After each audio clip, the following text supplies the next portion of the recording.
2020 నుంచి వైఎస్ఆర్ ఆసరా కార్యక్రమాన్ని ప్రారంభిస్తున్నాను.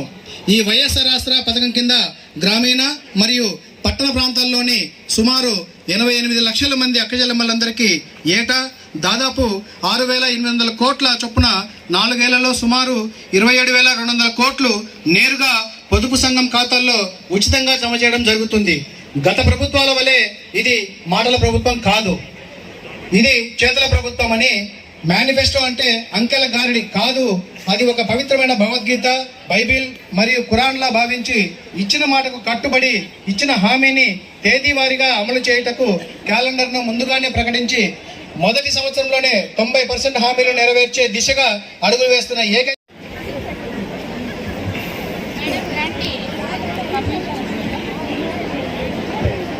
నాయకుడు దివంగత రాజశేఖర రెడ్డి గారికి పెద్దలు నిసారా మదన్ గారు, సమీం అస్లాం గారు, చైర్మన్ గారు, ఉదయ్ కుమార్ గారు, కరిమల్లన్న గారు, నూరాజం గారు, కౌన్సిలర్ అందరూ కూడా నివాళులు అర్పించగా కోరుతున్నాం.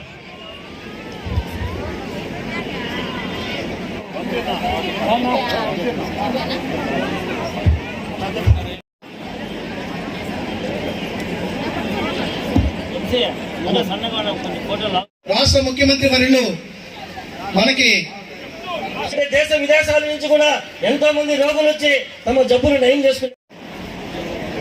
ఇప్పుడు ఈ సభను ఉద్దేశించి ఇంత పెద్ద ఎత్తున మనం ₹1, ₹2 కాదు, ఏకంగా లక్షల్లో ఈ రోజు లబ్ధి పొందుతున్నారు ప్రతి మహిళ.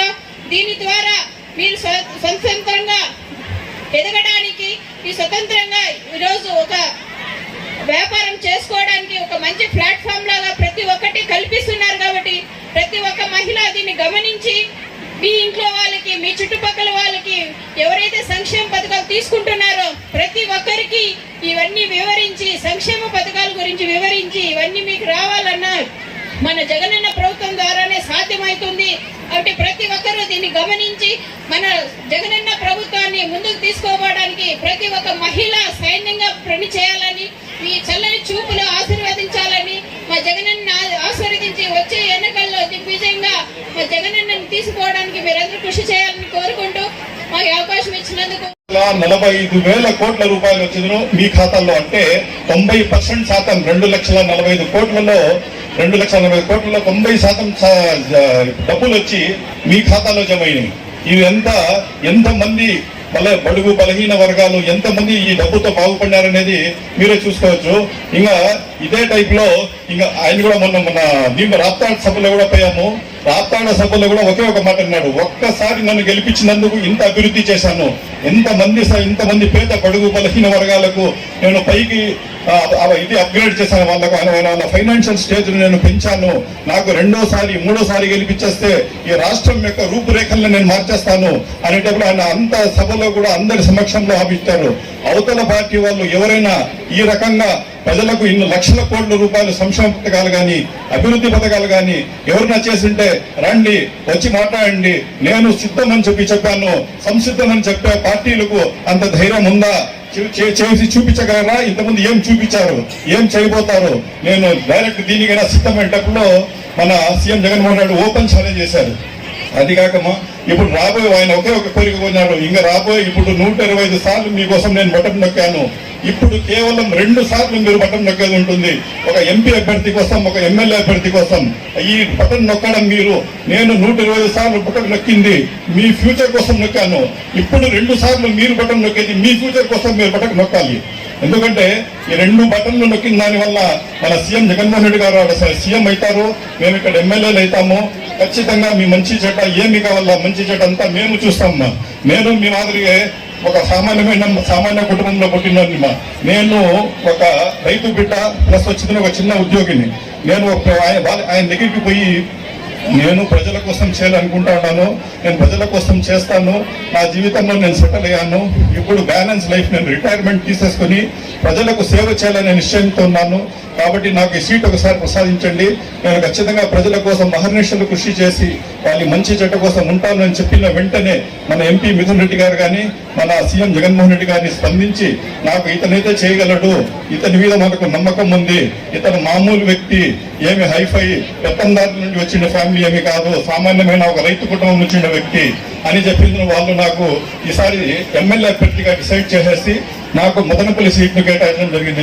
కాబట్టి ఇప్పుడు మీరు వేసే ఓటు ప్రతిదీ కూడా, మీరు ఏ ఓటు వేసినా 24 గంటలు మీ సేవ కోసం కానీ మీ మంచి చెడ్డ కోసం కానీ అన్నిటికీ నేను అందుబాటులో ఉంటాను. అది ఇంకోటి మీకు తెలీదు, ఇప్పుడు మీరు చేసిందే ఇప్పుడు ఇంతవరకు దీనికి ఎంత డబ్బు ఖర్చు పెట్టారనేది టోటల్ ఈ రోజు వరకు 11,41,91,81 రూపాయలు.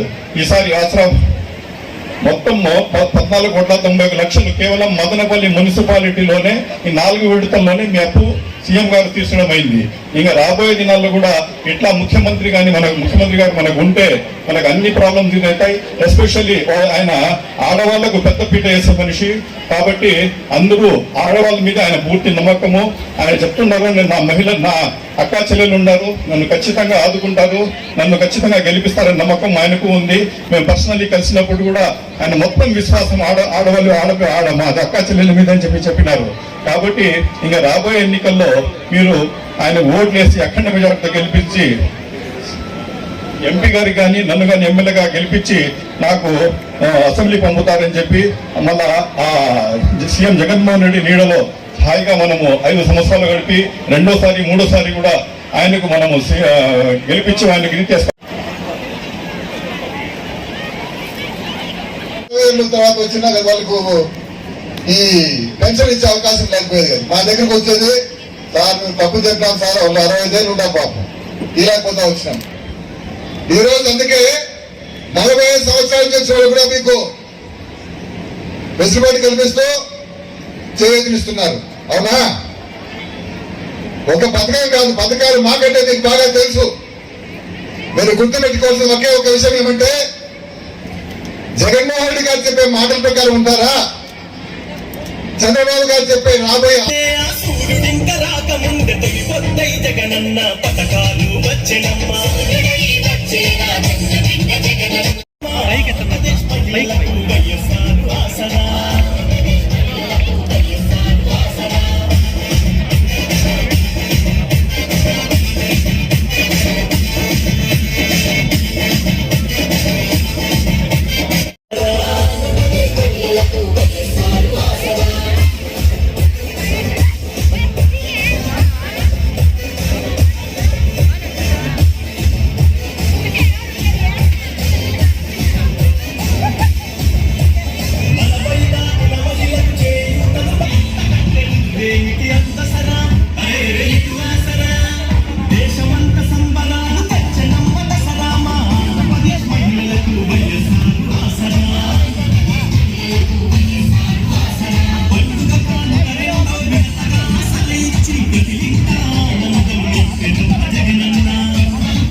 గ్రూపులు ఉంటాయి. 30 ఇంటూ 10 300 మంది దాంట్లో ఉంటారు.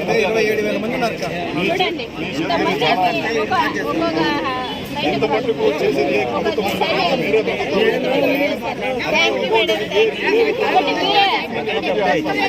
ఎవరైనా ప్రభుత్వం జెండా ఎగరేయించాలంటే